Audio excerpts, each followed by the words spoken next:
प्रमुख संपूर्ण प्रोग्राम आरंभ संकल्प से सफलता संपूर्ण से।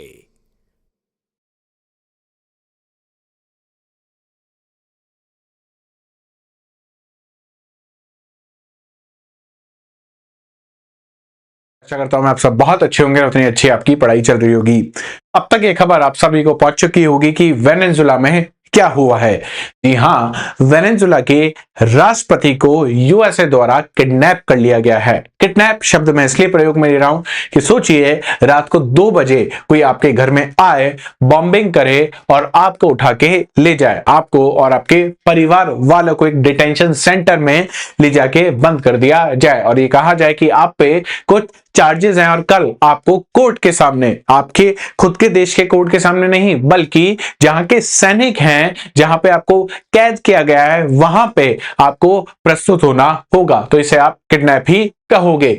आंखों पे काला चश्मा था, ब्लाइंड फोल्ड जो चश्मा आते हैं, ग्लासेस आते हैं, नाइकी का वो ट्रैक सूट, और उसके बाद जब वो ट्रैक सूट की इमेजेस बाहर आई तो यकीन मानिए कि उस ट्रैक सूट की डिमांड ऑल टाइम हाई चली गई।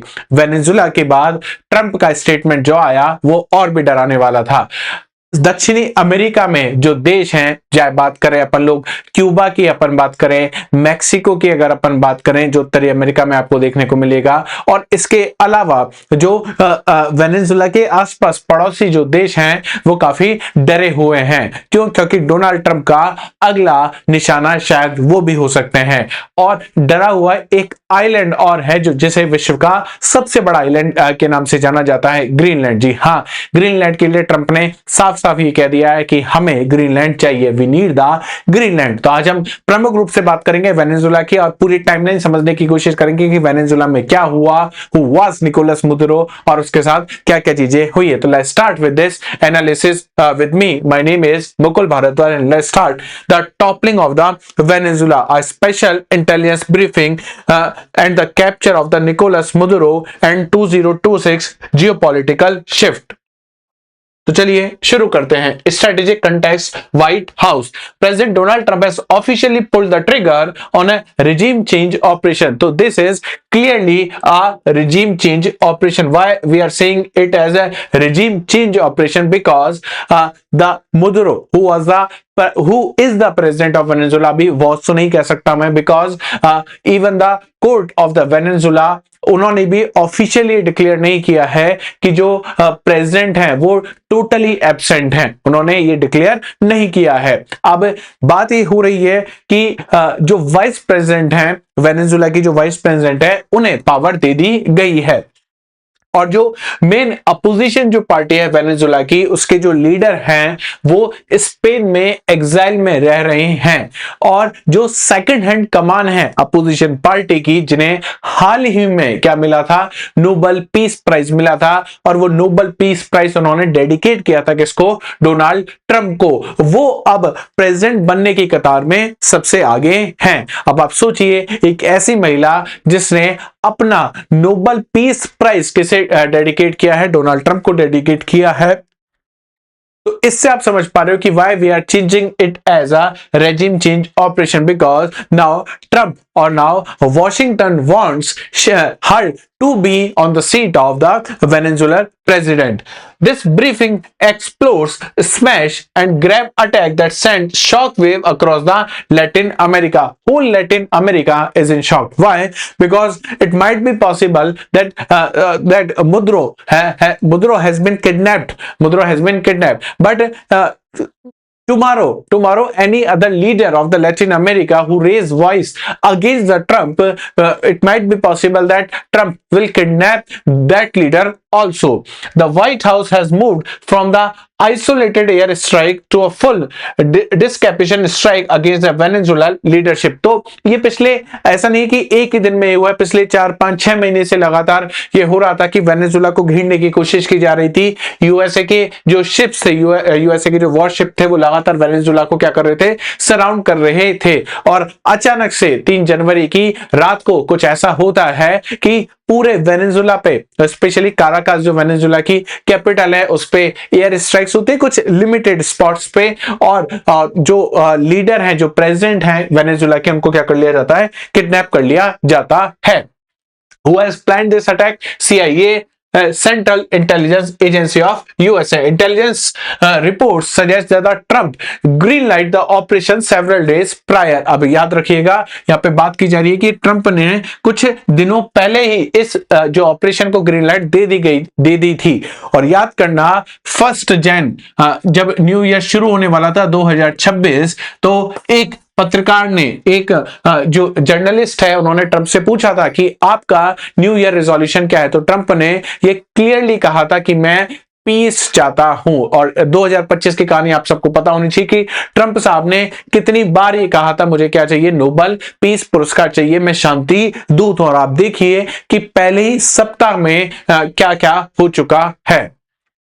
The CIA was tasked with locating Maduro, who was avoiding the presidential place to evade detention. मुदुरो को भी ये जानकारी थी कि शायद CIA और यूएस की जो प्रेसिडेंट है वो इस बात की प्लानिंग कर रहे हैं कि मुझे अपने देश से उठा लिया जाए। तो वो शायद अवॉइड कर रहे थे प्रेसिडेंट हाउस में रहना, इसीलिए जब इन्हें किडनैप किया गया तो ये बात की गई कि उन्हें फोर्ट्रेस से किडनैप किया गया, किले से किडनैप उन्हें किया गया है, उठाया गया है, अबडक्ट किया है। वहां पे कहीं पे भी ये बात नहीं आई अभी तक कि उन्हें प्रेसिडेंट हाउस से किडनैप किया गया है। Target identifies in a secure fortress outside the central Caracas, तो यहां से इन्हें उठाया गया है। Surveillance asset confirm Maduro's presence with high confidence, that means CIA के बहुत सारे ऑफिसर्स मुदुरो के आसपास पहले से यूएस की जो गवर्नमेंट है उन्होंने स्टैब्लिश कर दिए थे। Operational secrecy maintain until the exact moment of the extraction, तो इतना बड़ा ऑपरेशन था, ये बहुत ऑब्वियस बात है कि बहुत ही सीक्रेसी के साथ ये ऑपरेशन किया गया। इसमें किन किन चीजों का प्रयोग किया गया, सैटेलाइट का यूज लिया गया, किसके लिए, for the tracking movement. Satellite heat signature captures the initial kinetic strike on air defences, तो जो सैटेलाइट का दो तरीके से यहाँ पे यूज भी किया गया, पहले तो इंटेलिजेंस गैदरिंग के लिए, दूसरी चीज जब वेनेजुला की जो सैटेलाइट थी उन्होंने देखा तो सबसे पहले उनमें क्या चीज दिखी कि एयर स्ट्राइक हुई है एयर डिफेंसेस पे। The extraction team utilise advance stealth corridors monitor by the orbital assets in the real time, तो जो एक्सट्रैक्ट करने वाली टीम थी जिनको बाहर निकलना था मुदुरो के साथ, उन्होंने इन चीजों का प्रयोग किया है। Heat map showed critical failure points in the Russian 300 system as electronic warfare asset blinded the regime's radar। अब आप सोचोगे कि वेनेजुला एक ऐसा देश जिसके चीन और रशिया दोनों के साथ बहुत अच्छे संबंध हैं, इतने अच्छे संबंध हैं कि रशिया का जिस तरीके से भारत के पास S-400 डिफेंस सिस्टम है, उसी तरीके से वेनेजुला के पास रशिया का S-300 सिस्टम है। लेकिन S-300 सिस्टम ने यहाँ पे कोई काम नहीं किया, वो एकदम क्या हो गया, ब्लाइंड हो गया। हो सकता है कि इस अटैक से पहले कोई साइबर अटैक हुआ जिसने उस S-300 को क्या कर दिया, ब्लाइंड कर दिया। अभी तक इस चीज पे कोई क्या नहीं है, हमारे पास कोई इंफॉर्मेशन नहीं है, लेकिन हाँ ये चीज बिल्कुल साफ तौर पे देखी गई कि जब यूएसए का अटैक हुआ वेनेजुला पे, यूएसए के जब हेलीकॉप्टर्स वेनेजुला के जो एरिया है उसमें अंदर आते हैं तो पूरा वेनेजुला का जो डिफेंस सिस्टम है उसने कोई प्रतिक्रिया नहीं की, वो एकदम ब्लाइंड बन के बैठा रहा। काराकास, और जिसके लिए नाइट ऑफ एक्सप्लोजन था, जिसमें क्या हुआ, explosion were heard at 2 AM, plumes of smoke rose from the port of La Guaira and other strategic nodes। ये बड़ी इंपॉर्टेंट वेनेजुला के लिए जो लोकेशन थी वहां पे लगातार बॉम्बिंग की गई।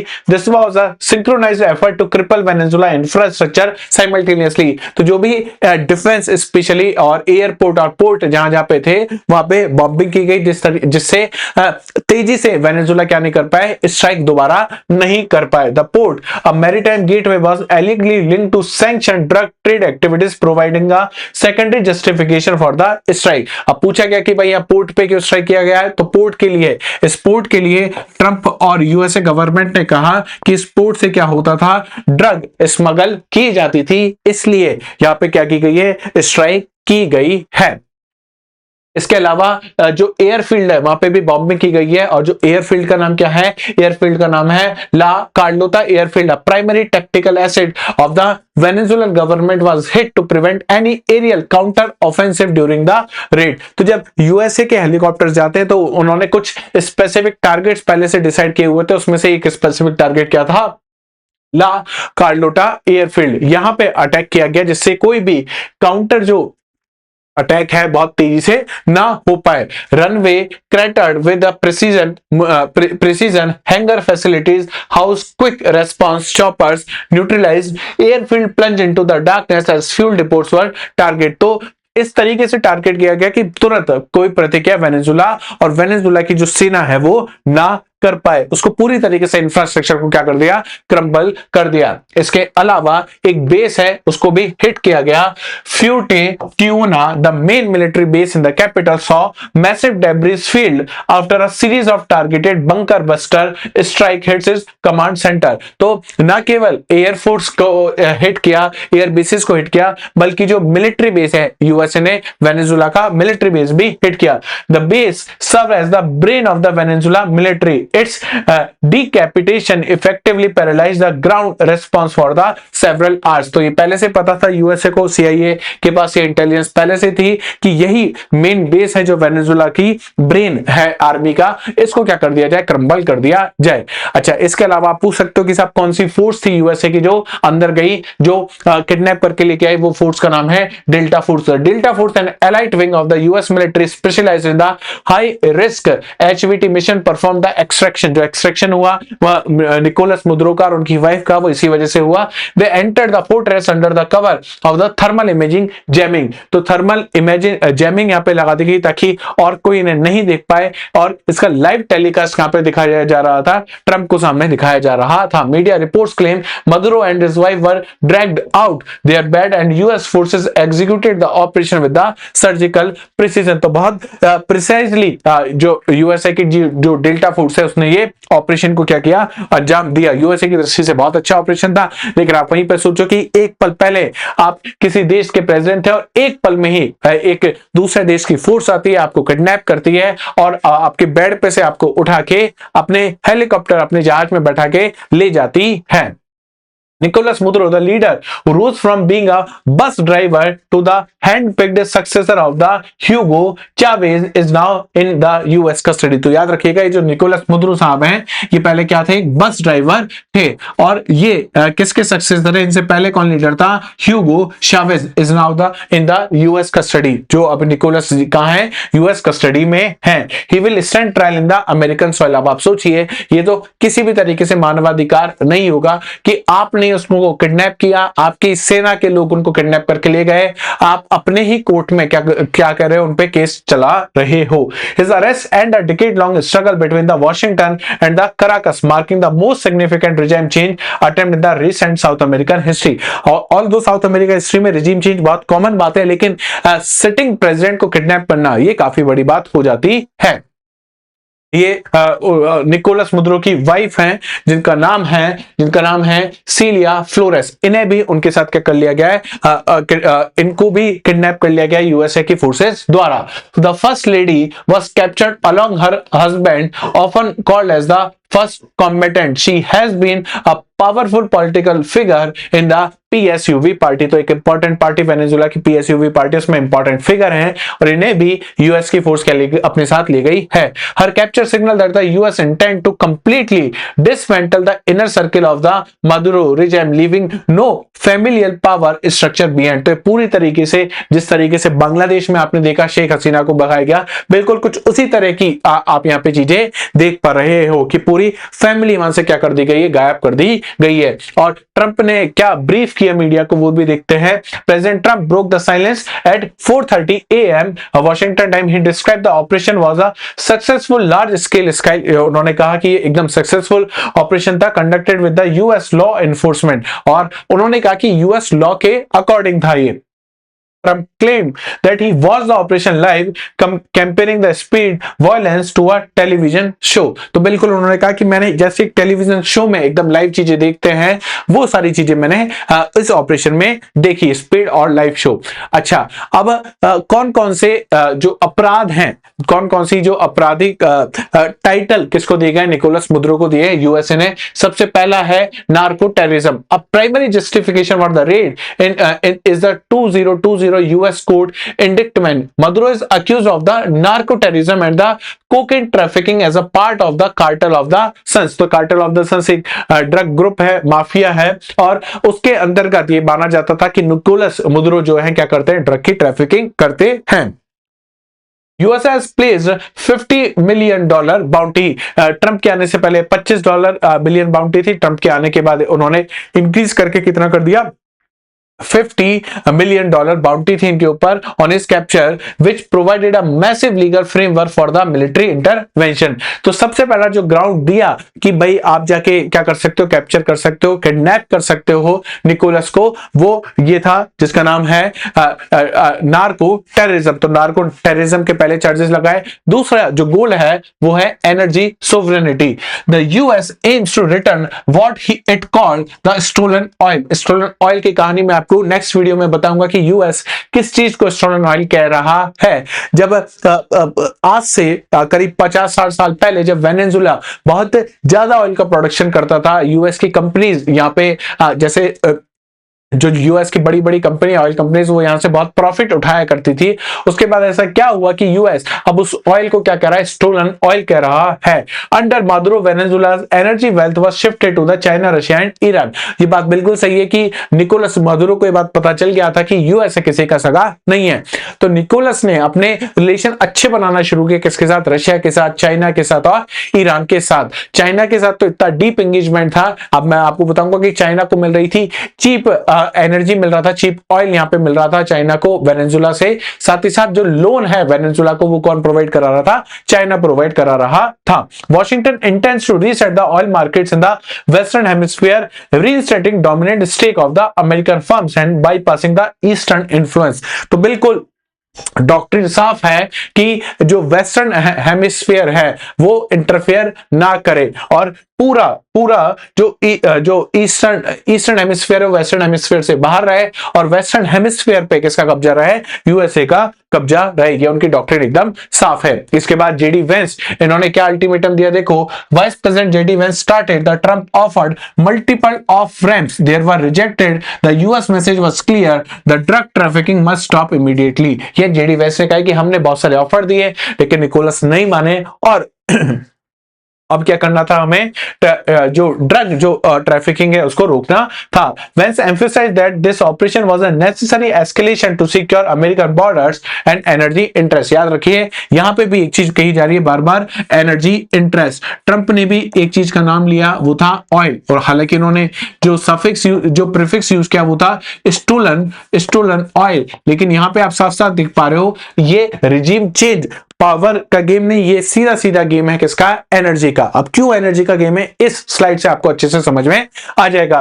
वेनेजुला के पास 303 बिलियन बैरल का जो अभी तक का वैल्यू है, इतना ऑयल वेनेजुला के पास है। अब आप देखो, सऊदी के पास 267, ईरान के पास 209, यूएई के पास 113, कुवैत के पास 102, इराक 145। इन सबसे ज्यादा जो ऑयल रिजर्व है किसके पास देखने को मिल रहे हैं, वेनेजुला के पास देखने को मिल रहे हैं। अब आपको पिक्चर शायद एकदम क्लियर हो गई होगी कि अटैक ट्रंप ने क्यों प्लान किया है। Venezuela possesses the world's largest proven oil reserve, estimated at 303 billion barrel. This is more than Saudi Arabia and the United States combined. Saudi और यूएस को कंबाइन करने के बाद भी किसके पास ज्यादा ऑयल रिजर्व है, वेनेजुला के पास है। Reclaiming this asset is a long-term strategic priority for the Trump administration energy dominance strategy। तो आपको पता है कि 21st century एआई की जब भी बात होती है, ये एनर्जी सबसे ज्यादा एनर्जी कंज्यूम करने वाली जो कहा जा सकता है ये सेंचुरी है, और इसमें अगर आपके पास ऑयल है तो ऑयल आपको क्या देगा, एक एक्स्ट्रा एज यहां पे देगा। साथ ही साथ बात करें तो operation was preceded by the months of the encirclement of the US warship including the USS general R Ford were position to block all Venezuelan maritime exit routes. तो पहले से ही वेनेजुएला के चारों तरफ आप देखोगे ये आपको देखने को मिल रहा है, कैरिबियन आइलैंड्स आपको देखने को मिल रहे हैं, और एक कैरिबियन सी है, और यहाँ पे आपको वेनेजुएला देखने को मिल रहा है। वेनेजुएला के आसपास आप देखोगे तो यूएस के जो वॉरशिप है लगातार क्या कर रहे थे, वेनेजुएला को इनसर्कल कर रहे थे। Surveillance flights ensured no allied Russian और Iranian ships could intervene during the extraction phase. तो ये भी ध्यान रखा गया कि ना तो रशिया से, ना चीन से, ना ईरान से कोई थोड़ी मदद मिल पाए किसको, वेनेजुला को। The aircraft carrier USS Gerald R. Ford, the largest in the world, was used as the primary offshore command post for the air operation। तो इस एयर ऑपरेशन के लिए जो शिप यूज में किया गया है उसका नाम क्या है, USS Gerald R. Ford है, जो वर्ल्ड का लार्जेस्ट एयरक्राफ्ट कैरियर है। Housing thousands of troops on 24 hour alert. तो हजारों जो सैनिक है वो इस पे रहते हैं, equipped with dozens of the fighter jets for air cover. Air cover के लिए 12 से भी ज्यादा यहाँ पे आपको क्या देखने को मिल जाएंगे, एयरक्राफ्ट देखने को मिल जाएंगे। Primary hub for the electronic warfare and signal intelligence. तो ये चीज भी किसके साथ की जा सकती है, यूएसएस जेराल्ड आर फोर्ड के साथ, जो यहाँ पे प्राइमरी शिप जो यूज में लिया गया। इसके बाद मिसाइल स्ट्राइक होती है 2 बजे के आसपास। Guided missile destroyed the launch precisely strikes on the S-300 air defence sites and communication relay before the choppers enter the capital air space. तो जब हेलीकॉप्टर या चॉपर एंटर कर रहे थे उससे पहले मिसाइल स्ट्राइक होती है, जिसने S-300 को क्या कर दिया, एकदम ब्लाइंड कर दिया और कम्युनिकेशन को एकदम रोक दिया। The goal was total suppression of the Venezuelan military's ability to coordinate a counter attack. तो कोई भी काउंटर अटैक करने की कोई गुंजाइश यूएसए ने नहीं छोड़ी। मिलिट्री लॉजिस्टिक के लिए C-17 यूज किया गया। C-17 transport planes thundered into the regional base in the run up to attack, carrying heavy equipment and the personnel needed for the high risk extraction. तो उसके लिए C-17 का use लिया गया, जिसमें लॉजिस्टिक और सारी चीजों का ध्यान रखा गया। उसके बाद लगातार क्या हुई, एयर सर्विलेंस होती है। US Reaper drones and the long range surveillance planes provide persistent eyes on the ground. Every movement of the Venezuelan military was tracked on the real time. तो इसके लिए तो क्या यूज में लिया गया, परसिस्टेंस एयर सर्विलेंस, और इसके साथ यूएस के जो रीपर ड्रोन थे उनकी मदद ली गई। अब बात करते हैं निकोलस की कि किस तरीके से एक बस ड्राइवर क्या बनता है, लीडर बनता है। The story of the Maduro regime begins in the 1990s with the rise of Hugo Chavez. Maduro was a loyalist who campaigned for the Chavez release in 1994। तो जब ये शावेज साहब leader थे उस समय जो मदुरो था वो उनका बहुत ज्यादा लॉयलिस्ट था। उस समय फॉरेन मिनिस्टर भी रहा, उसी फॉरेन मिनिस्टर में इन्होंने भारत की यात्रा भी की थी। Chavez 1998 election victory cemented a new socialist era that Maduro would eventually inherit upon the Chavez death in 2013। तो 2013 के बाद तो जो सारी पावर है वो किसके हाथ में आ जाती है, मादुरो के हाथ में आ जाती है। इकोनॉमिक हाइपर इन्फ्लेशन ये शुरू होता है जब मादुरो एंटर करते हैं पावर में। मादुरो's presidency was marked an economic catastrophe. Venezuela's GDP stricken by 75% between 2014 and 2021। तो करीब 7 सालों में 75% जीडीपी क्या हो गई है, श्रिंक हो गई है। हाइपर इन्फ्लेशन बहुत ज्यादा है, record level making basic goods unaffordable. इसी कारण आप देखोगे वेनेजुएला से बहुत ज्यादा क्या हो रहा है, माइग्रेशन हो रहा है आस पड़ोस के देश में। Food and medicine become scarce for the average citizen and public services including power water are collapse. इसीलिए आप देखोगे जो वेनेजुएलन डायस्पोरा है, जो विदेशों में रहते हैं वेनेजुएला के अलावा, वो इस बात को सेलिब्रेट कर रहे हैं कि मादुरो क्या हो गया है, किडनैप हो गया है। ये बात सब लोग मान रहे हैं कि Maduro was not a very good guy, बहुत अच्छे नेता नहीं थे, लेकिन हाँ किसी भी सिटिंग प्रेसिडेंट को किडनैप करना ये किसी भी तरीके से सही नहीं हो सकती। The refugee exodus crisis, millions of Venezuelan fled to the country due to the poverty political crackdown. This exodus created a regional humanitarian crisis. तो वेनेजुएला के आसपास के देशों में भी आप देखोगे, स्पेशली साउथ अमेरिका के देश, तो बहुत सारे लोग इस चीज का सपोर्ट कर रहे हैं, खुश हो रहे हैं कि अच्छी बात है निकोलस को क्या कर लिया, यूएसए ने किडनैप कर लिया। क्यों? क्योंकि वहां पे माइग्रेशन वाली प्रॉब्लम बहुत बड़ी थी। The Vice President Delcy Rodriguez has not yet taken a formal charge but has demanded proof life for the President and the First Lady। हालांकि अब उन्होंने फॉर्मल चार्ज भी उनको मिल गया है, लेकिन हाँ उन्होंने यूएस से डिमांड की थी सबसे पहले कि हमें प्रूफ दो किसका, लाइफ का, कि निकोलस साहब और जो उनकी वाइफ है वो क्या है, जिंदा है। उन्होंने इस अटैक को ब्रूटल अटैक कहा था और इस चीज की काफी निंदा की थी कि आपने एक सिटिंग अरेंजमेंट, सिटिंग जो प्रेसिडेंट है उनको क्या कर लिया, किडनैप कर लिया। जो मिलिट्री जो पावर है वो अभी भी इनेक्ट है। आप देखोगे वेनेजुएला में सब कुछ बिल्कुल वैसा है कि बस कौन नहीं है वहां पे, लीडर नहीं है। अगर लीडर नहीं है तो जो लीबिया में हुआ गद्दाफी के बाद, जो सद्दाम हुसैन के बाद हुआ, क्या बिल्कुल वही चीज अब वेनेजुएला में हो सकती है? क्या वैसा सिविल वॉर जैसी सिचुएशन यूएसए वेनेजुएला में क्रिएट कर लेगा? Defence minister Vladimir Pedrino Lopez has called the attack an invasion. He rejects any foreign military persons and has activated a massive deployment. तो इस तरह की बात से बिल्कुल नकार दिया कि कोई भी यूएसए सोल्जर अब वेनेजुएला में है, लेकिन हाँ अब काउंटर की बारी की जा रही है और ये भी शायद हो सकते हैं कि वेनेजुएला में जिसे हम तख्ता पलट कह सकते हैं वो चीज भी शायद हो सकती है। जिसकी हम बात कर रहे थे रशियन S-300 शील्ड, ये वेनेजुएला में क्या हुई, एकदम फेल साबित हुई। How did American aircraft get so close to the Caracas? Venezuela's Russian S-300 system supposedly a world class defense provided almost no resistance। तो उसको पहले से क्या कर दिया गया था, ब्लाइंड कर दिया गया था, इनको डिसेबल कर दिया गया था शुरुआत में ही। Caracas plunged into the darkness following the airstrike. Part of the Caracas plunged into the total darkness. The psychological impact of the blackout intensified the panic during the extraction. The lack of power prevented local military units from communication effectively, allowing the Delta forces to operate with the minimum interference. तो आसानी से delta force अंदर गई और Nicholas मुदुरो को और उनकी wife को सोते हुए किडनैप कर लिया बिना कोई भी रेजिस्टेंस मिले हुए। उसके बाद क्या होता है, स्ट्रीट्स एकदम एम्प्टी हो जाती हैं, लोग डर गए ब्लैकआउट के बाद। By dawn the explosion stops and the helicopter vanished. Caracas was left in a nervous calm with the streets empty and the resident in a state of shock। हालांकि वेनेजुएला में आज की अगर मैं बात करूं 3 तारीख को ये हुआ था, 6 तारीख है एकदम शांति, कोई भी सिविल वॉर जैसी सिचुएशन अभी तक तो वेनेजुएला में देखने को नहीं मिल रही है। लेकिन हमें ये नहीं भूलना चाहिए कि अभी वहां पे क्या है, पावर वैक्यूम है। यूएसए ने अटैक कर दिया, यूएसए ने किडनैप कर दिया, लेकिन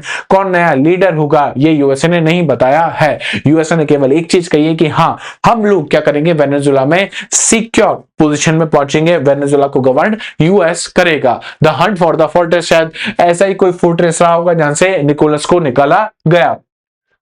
Trump claimed Maduro was captured from a fortress, a fortified location designed to withstand significant conventional attacks। तो अगर कोई बॉम्ब गिराया जाता या कुछ और अटैक होता तो बचा जा सकता था, लेकिन जब डेल्टा फोर्स अंदर गई तो आसानी से मुदुरो को यहां से निकाल लिया गया और CIA ने पहले से इंटेलिजेंस को गैदर यहां पे किया हुआ था।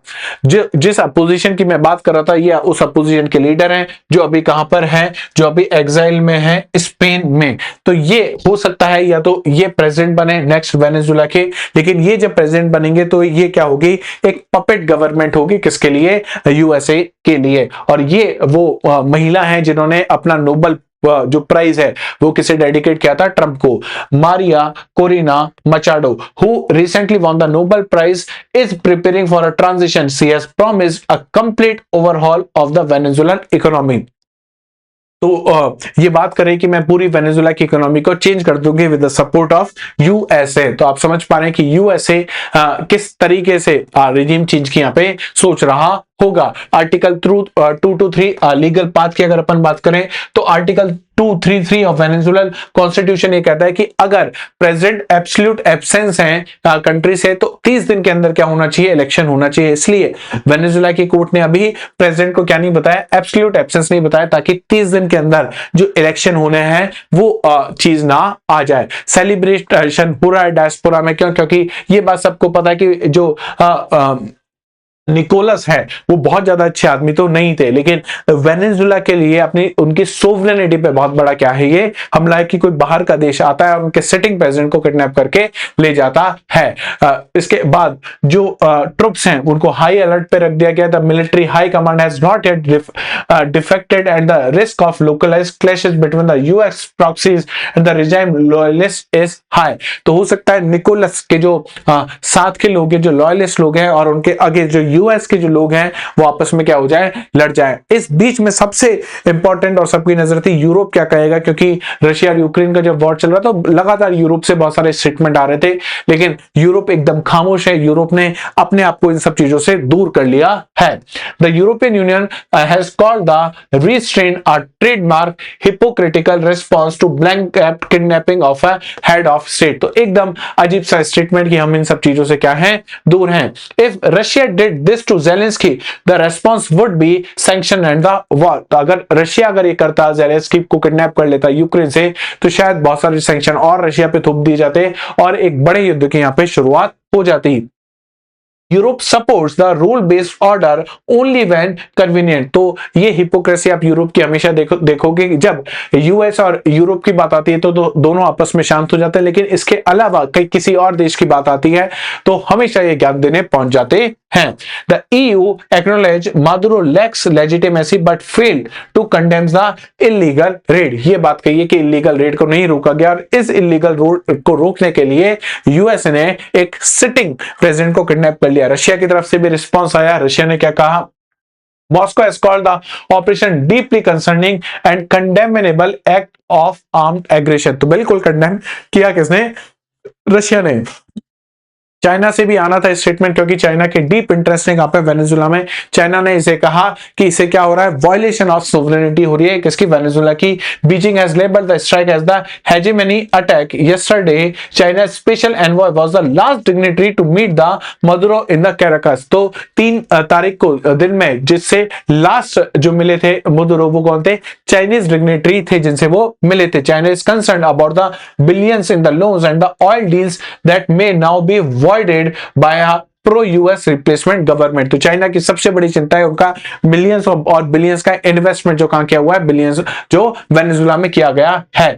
ईरान ने कहा है इसे फ्लैग्रेंट aggression. Iran a close energy ally of the Maduro called the red a फ्लैग्रेंट violation of the sovereignty they see as a warning of the all nation that defy Washington। तो उन्होंने साफ साफ कहा है अगर आप वॉशिंगटन की बात नहीं मानोगे तो ये सब चीजें होंगी। Tehran has recently seen its own flashpoint with the Trump and this move in the Venezuela increase the nervous calm in the Middle East। और ये भी कहा जा रहा है कि इसके बाद हो सकता है ईरान के जो लीडर हैं वो ईरान से बाहर चले जाएं। क्यों, क्योंकि कल ये बात किसके साथ हो सकती है, ईरान के साथ भी कर सकता है US. UNSC remains in a stalemate while some nation call the immediate withdrawal and the restoration of the Maduro। the US wields its veto power effectively। आपको पता है UNSC में वीटो चलता है और वीटो किसके पास है, वहां पे यूएस के पास है। हालांकि चाइना रशिया के कहने के बाद इमरजेंसी मीटिंग कल हुई है और उसका जो भी पब्लिक डोमेन में जो भी न्यूज आई है वो मैं आपके सामने नेक्स्ट वीडियो में पेश कर दूंगा। लेकिन हाँ, UNSC की इमरजेंसी मीटिंग हो चुकी है। इससे पहले भी ऑपरेशन एजेक्स नाम से एक ऑपरेशन हुआ था। यह हुआ था 1953 में जब USA removed Iranian PM Mossad गए फॉर ट्राइंग नेशनलाइज्ड ऑयल। तो देखो यहाँ पे भी ऑयल के लिए यूएस ने किया था, कहां पे किया था, ईरान में किया था 1953 में। This operation Ajax established the template for US led regime change for the energy interest.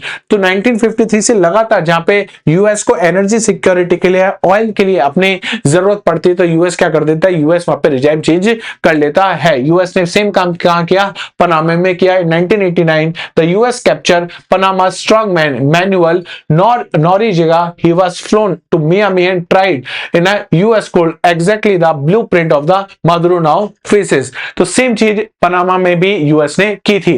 क्या यूएस ने इतना ही किया, यूएस के कारनामे इतने ही है नहीं, इसके अलावा भी और देखोगे यूएस के कारनामे। इन 2003 invasion of the Iraq removed the Saddam Hussein showed the dangerous and the power vacuum the destruction of the regime led to the rise of ISIS। तो जो कहां पे किया, इराक में किया। इराक में जब सद्दाम हुसैन को मार दिया उसके बाद आईसिस का, और आईसिस को इनडायरेक्टली सीआईए ने जो बनाया वो आईसिस पूरी दुनिया के लिए कितने खतरनाक है ये हम सबने देखा है। Washington has mastered the toppling part of the regime change but history shows they are often poor at the rebuilding phase that follows. तो इसमें तो आपने मास्टरी हासिल कर ली कि कैसे किडनैप करना है, कैसे किसी लीडर को हटाना है, लेकिन उस लीडर के बाद जब पावर वैक्यूम हो जाता है उसके बाद क्या होगा। सेम चीज कहां हुआ था, लीबिया में हुआ था। In 2011 toppling of the Gaddafi in Libya resulted in a failed state. Libya today pumps consumes 30% less oil than it did before the war. तो आप सोचिए, शांति होने के बाद भी अभी भी 30% कम ऑयल प्रोड्यूस कर पा रहा है कौन? लीबिया। तो हो सकता है ट्रंप वेनेजुला को क्या कर लें, या प्रो यूएस गवर्नमेंट आ जाए कहां पे? वेनेजुला में। लेकिन जो आप ऑयल चाहते हो कहां से? वेनेजुला से, वो एक दिन में आपको नहीं मिल पाएगा, और स्पेशली वेनेजुला के सपोर्ट के बिना तो नहीं मिल पाएगा। If Venezuela remain unstable, the global energy market will suffer for years as supply normalisation often takes a decade or more, जैसा कहां पे हुआ है? लीबिया में हुआ है। तो यूएस से ज्यादा पूरा ऑयल मार्केट इस चीज को सफर करेगा। सेम चीज का होती है, Richard Nixon once order the CIA to make the Chilean economy scream to remove Alan Trump's tactics mirror this Cold War era ruthlessness। तो ट्रंप इसी टेक्निक को क्या कर रहे हैं? फॉलो कर रहे हैं।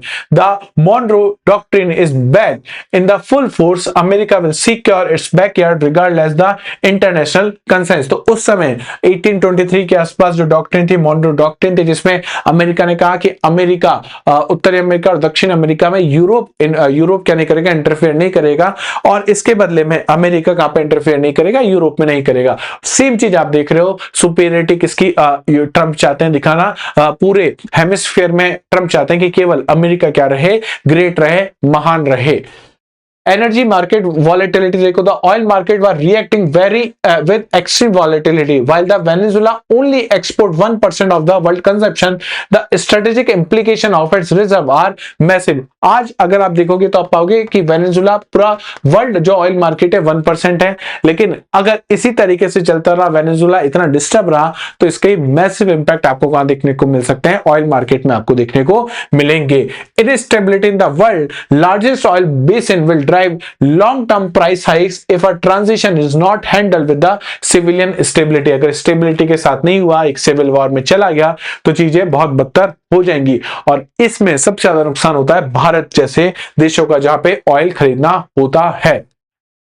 Global oil shipping impact, US naval blockades the Caribbean means the oil tankers linked to the Maduro regime are being seized or diverted daily। This global supply chain disruption is intended to starve the remaining regime loyalists of the primary source of the funding। तो जो Maduro के जो loyalist लोग हैं उनको punish करने के लिए अब ये चीजें की जाएंगी। कैरिबियन आइलैंड पे यूएस क्या कर लेगा? पूरा कंट्रोल कर लेगा। अब शिफ्ट हो रहा है क्या? कौन? ग्लोबल पावर अब शिफ्ट हो रहा है। This operation proves that the second Trump term America will use the unipolar power to reshape the world to its liking। The balance between the Western democracy and the Eastern authoritarian influence in Latin America shifted decisively towards the Washington। तो इसके बाद Trump का सीधा सा second tenure में यह है कि या तो आप मुझे पसंद करो, अगर पसंद नहीं करते हो तो या तो सैंक्शंस आपको झेलने होंगे, या मैं डायरेक्टली आप पे क्या कर दूंगा? अटैक कर दूंगा। सैंक्शंस इंडिया पे आपने देख ही लिए, और अटैक आपने वेनेजुला पे देख लिया है। Trump called himself the president of the peace, yet he attacked 7 countries in 11 months। This is a coercive peacemaking through the strength। History warns that you cannot bomb or terrify your way to a long-term stability। This underlying cause of crisis must be addressed। तो आप अगर 11 महीने में 7 देशों को attack कर सके हो केवल शांति के लिए, तो ये शांति ज्यादा दिनों तक टिकने वाली नहीं है, और इससे सबसे ज्यादा जो अशांति होगी वो केवल यूएसए में नहीं बल्कि पूरे वर्ल्ड में होगी। Summary of this briefing, Venezuela stands at the crossroads. Maduro is in the custody but the crisis is far from over। The coming days will determine the fate of the nation and the regional stability। और regional stability is necessary for the world peace order। Trump जिस तरीके से आगे बढ़ रहे हैं, इससे आप थोड़े दिनों में देखोगे कि पूरा जो विश्व है, चाहे बात करें रशिया यूक्रेन की, अब रशिया को ज्ञान देने वाला यूरोप नहीं हो सकता ना, रशिया को अब ज्ञान नहीं दिया जा सकता यूएसए द्वारा, ना चाइना को रोका जा सकता है ताइवान को अटैक करने के लिए, और शायद एक ये विंडो वही विंडो बनेगी जहां पे इंडिया भी अपनी जो टेरिटरी उसको क्या कर पाएगा? रिक्लेम कर पाएगा। जी हाँ, मैं बात कर रहा हूं पीओके की। ऑपरेशन सिंदूर के समय में यूएसए ने बहुत प्रेशर बनाने की कोशिश करी, लेकिन हमने ऑपरेशन सिंदूर को अभी पॉज किया। ऑपरेशन सिंदूर अभी बंद नहीं हुआ है, तो हो सकता है कि ये वो समय है जहां पे हम लोग क्या कर सके? पीओके को फिर से पाकिस्तान से मुक्त करा सके, वहां पे इंडिया का फ्लैग जो है उसको होस्ट कर सकें। आप अपनी जो राय है प्लीज कमेंट सेक्शन में बताइएगा। देखते हैं आगे क्या होता है। मिलेंगे नेक्स्ट सेशन में, तब तक अपना ध्यान रखिए। जय हिंद, जय भारत।